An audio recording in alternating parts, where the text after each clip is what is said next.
Hello everybody and welcome back to Red Eagle Politics. Make sure you guys like this video down below and subscribe to the channel if you are new.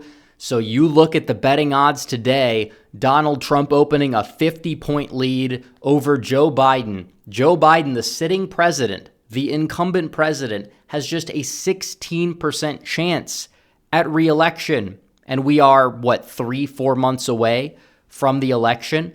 And on top of it, some of that is because a lot of people now are speculating that this debate was such a disaster for him that they may actually go out there and replace him.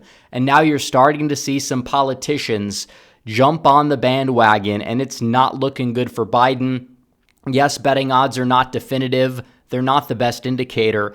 But the fact that Biden has a worse chance in Arizona than Donald Trump has in the state of Virginia, if you said that a couple of months ago, you would have been laughed out the room, and nobody could really blame the people for laughing you out of the room. But times have changed, and you're looking at the election right here, polls. We've had some weak polls that are not really that accurate in terms of their methodology drop, like Reuters, for example, which is a complete train wreck. They keep going back, forth. But you look at the other polls we've seen, CNN drops at Trump +6, Harvard-Harris with the Trump +4. Donald Trump leads the polling aggregate by 2.4%, and that is without Rasmussen in the mix, by the way. But he leads by 2.5 points in the popular vote. Joe Biden in 2020 led by almost 10 points in terms of the popular vote, and even then it took miracles to just, barely get him across the finish line. And usually in the summertime, you see a response bias for Republicans in every election cycle going all the way back to like 2008, 2006. But now you see the opposite. You see Trump getting that surge in mid-June, and that's after they hit this guy with a conviction. And still he's gaining. Democrats have no idea what's going on. They are running around like chickens with their head cut off. And now you are starting to see their own internal polls get leaked, and it's even worse for them. I mean, you're seeing this here, an average drop of about 2 points in their own internal pollster. It got leaked. It's brutal. Donald Trump, he is currently leading in New Mexico so far, leading in Virginia, leading in New Hampshire, Nebraska's 2nd district. I mean, they have him up in some swing states by 10 points. Now, I don't know if I believe those numbers, but these are Democrat internal poll numbers that got leaked, and it's Jover if this is even close to being true. And now you have Democrat lawmakers like Lloyd Doggett coming out and saying that Joe Biden has to withdraw from the presidential race. This guy's a Democrat member of Congress, and he's calling on Biden to step down, which is insane because ballots are going to be going out to people in like 2 months. This election, we're knocking on the door. It's going to be very difficult to get Biden out of the race to begin with. And if he gets replaced, it's going to be by Kamala Harris. You look at this right here. Jim Clyburn, the man who basically saved Biden's campaign back in 2020 in the South Carolina Democrat primary with that endorsement, now he's coming out and he's saying that Biden's debate performance should be blamed on the fact that he prepared too much, which is a joke, and calling CNN out for not fact-checking Trump, but they didn't fact-check Biden either, for the record, when Biden lied countless times. And also, if Biden can't fact-check Trump, Biden's not fit to be president, for the record. But the bigger takeaway from all of this is he's come out and said that he's going to support Kamala Harris if Biden steps down. It seems like if Biden were to step down, the party higher-ups are coalescing behind Kamala Harris, which is a walking disaster case waiting to happen. You look at Kamala, her stances on things back in the 2020 Democrat primary, the fact that she's generally even more unlikable than Hillary Clinton. She basically would do far worse in the Rust Belt than the current state of Biden that we have right now. It's like this is kind of what it's going to come down to. It's either they stick with Biden or they are going to have to turn to Harris, who probably is going to do worse. And Democrats have really screwed themselves by putting themselves in this whole woke box back in 2019, 2020, having to operate within that mindset because they knew Biden was old, they knew he was in cognitive decline, and they were in denial about it. It's far worse now, which is true, but they decided to select somebody for his VP who was basically selected just because of their identity, not knowing that they would have to possibly deal with her being the nominee in 2028. It just was a massive, massive mistake on their part. And now they're stuck with it. They've woked themselves into a losing box. So they stick with Biden or they turn to Harris because they can't run a Gavin Newsom. They can't leapfrog Kamala Harris with somebody else because, oh, she's the first minority female VP, the first female VP. They can't do that, and they know it. But they're in cope mode. You see this here. Jared Golden, probably the most moderate Democrat congressman, which is not saying a whole lot, by the way. He wrote an article saying Donald Trump is going to win the election and democracy will actually be just fine. So when you look at this, you have a very vulnerable swing seat incumbent in Jared Golden, basically saying, oh, Trump's going to win the election. Oh, he's not going to be that bad. We're going to be just fine. The cope is unreal. I mean, this is a concession of defeat. Now, it's up to us to not take our foot off of the gas, but it's just insane seeing this unfold. You're talking about 3-4 months before the election, 2-3 months before ballots go out.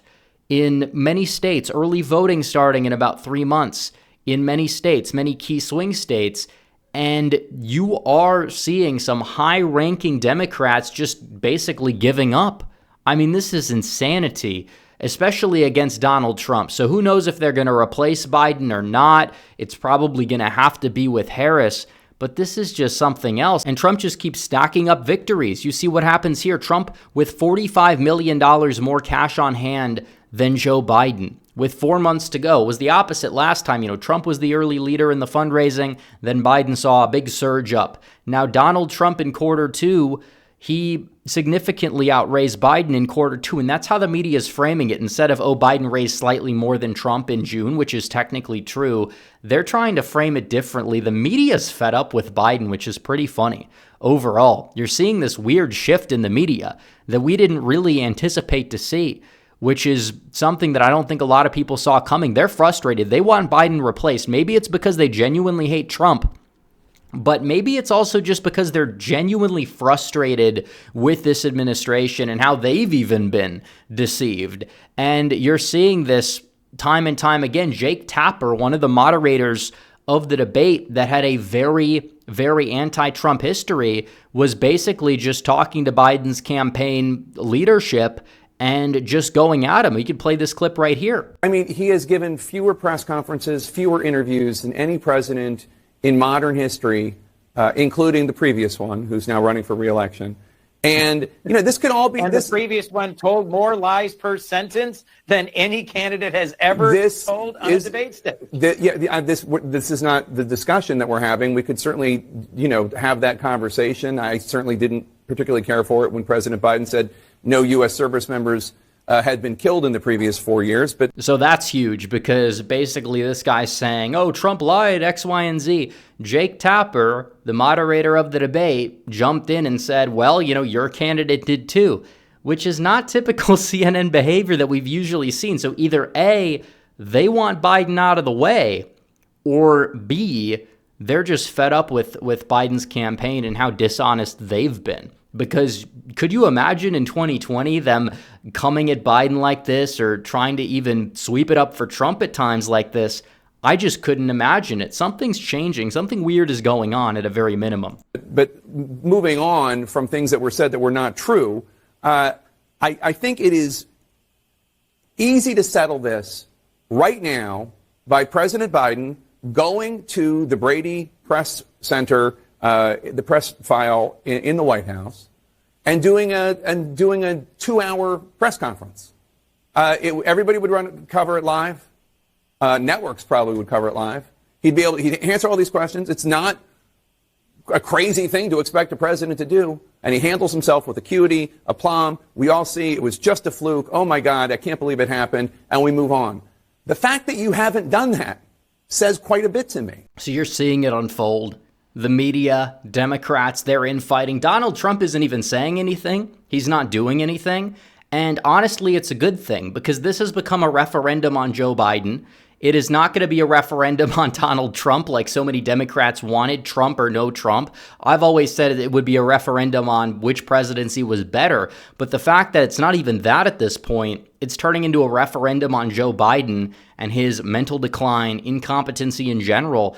That is something that, in my opinion, is a very good development for Donald Trump, and CNN's even calling him out. What are they going to do? Try to say, oh, well, Trump said this thing that was an exaggeration. It's like, well, Biden lied a lot, but it's not exactly the main takeaway because Biden's mental decline was so bad, and the big lie is what we've been told from these people for quite some time, that Biden's okay. And if they replace Biden, that's a roadblock they're going to have to deal with. It's not just Kamala Harris is unlikable or she paid bail for rioters in 2020. It's not even that, so much as it is if they replace Biden, they capitulate the narrative to the right and say they were right the entire time. That's not what they want to do.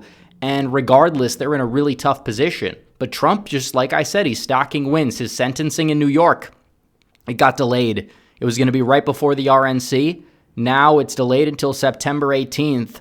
So you talk about 2 more months of campaigning. And at that point, will he be sentenced? What will he be sentenced to? There's going to be a lot of pressure now to not sentence him to jail if he's going to be the apparent favorite in the presidential race. I mean, we know that. And even if they do at that point, it's more likely to backfire because if Biden's down in the polls by several points, and then Trump gets hit with a jail sentence right after Biden probably, if he even does the second debate, loses the second debate again, that's not going to make Donald Trump look bad in the eyes of voters. It's going to make Biden and his goons look bad in the eyes of voters. So you're seeing it unfold in real time. Joe Biden taking L's, Jared Golden basically saying he might win and, I'm not going to vote for him is what he's saying. But he's saying, oh, we're going to be fine as a nation. Everything's going to be fine. I mean, obviously, you may say he has to say that because his race definitely did get a lot tougher over the past week or so.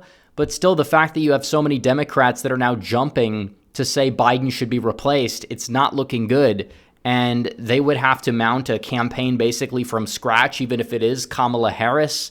They would basically have to go out there and defend themselves in all these lawsuits about the fact that it might be too late to take Biden's name off the ballot in some places.